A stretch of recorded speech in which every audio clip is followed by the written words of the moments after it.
Imagine you had a terrible boss, someone who took credit for your work, ate more than their share, bossed everyone around, and never got punished for it.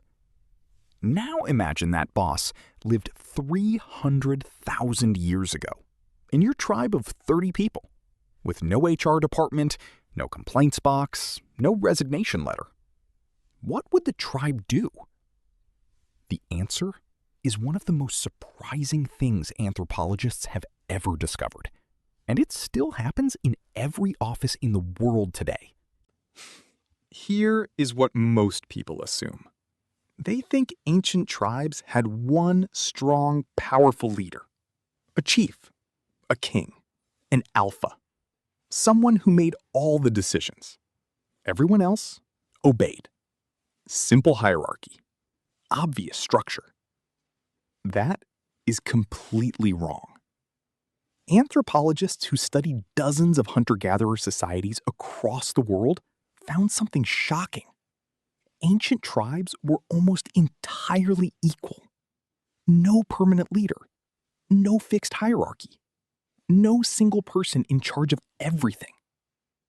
Scientists call this an egalitarian society. And it was not an accident. It was deliberate. Ancient humans actively worked to make sure nobody became too powerful.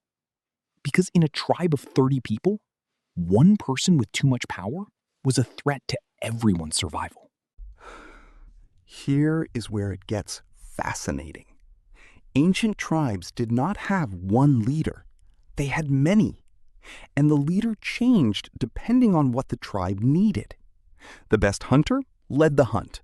The best navigator led when the tribe moved to new territory. The best healer led when someone was sick. The best negotiator led when two tribes met. Anthropologists call this situational leadership. The person most qualified for the specific situation stepped up. And when that situation was over, they stepped back. No title, no throne, no permanent power. Just, you are best at this right now, so you lead this. Think about that. 300,000 years ago, ancient humans figured out something most modern companies are still trying to learn. Put the right person in charge of the right thing. Not the loudest person, not the most aggressive person, the most capable person for that specific moment. Now, here is the dark part. Every tribe had one. The guy who thought he was better than everyone, who took more food than his share, who pushed people around, who tried to make himself the permanent boss. What happened to him? It started with gossip. The entire tribe would start talking about him behind his back, quietly at first, then louder. Anthropologist Christopher Boehm studied 65 hunter-gatherer societies and found the same pattern everywhere. Gossip was the first weapon. If gossip did not work, the tribe moved to mockery. They would laugh at the bully openly, make jokes about him in front of everyone, humiliate him publicly until he fell back in line. If mockery did not work, they moved to shunning. The entire tribe simply stopped acknowledging him. No eye contact, no conversation, no food sharing. He became invisible. And if even that did not work, the tribe would gather together and banish him, cast him out into the wild alone, which, as we discussed in the swimming video, was essentially a death sentence. And in the most extreme cases, the tribe would execute the bully together, every single member participating simultaneously, so no one person could be blamed. The group decided, the group acted. That was ancient justice. So if there was no boss, who made the rules? Everyone did.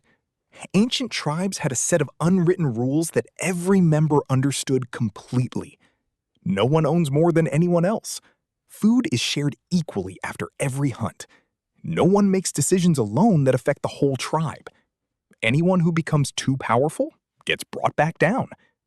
Scientists call this the reverse dominance hierarchy.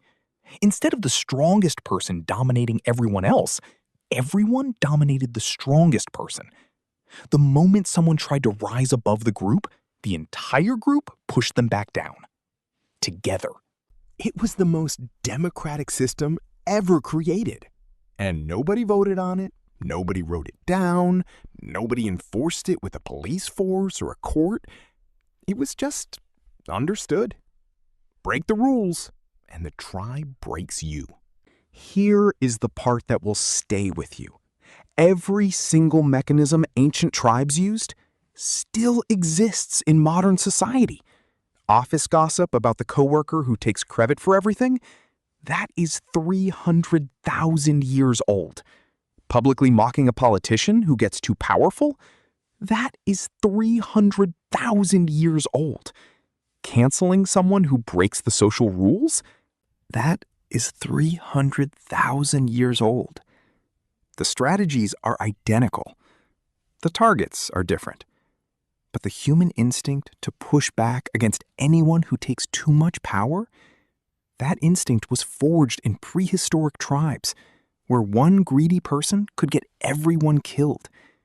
It is not a modern invention. It is ancient survival code, still running inside you right now. So, did ancient tribes have a boss? Kind of. The best tracker was boss during the hunt. The best healer was boss when someone got sick. The best negotiator was boss when strangers arrived.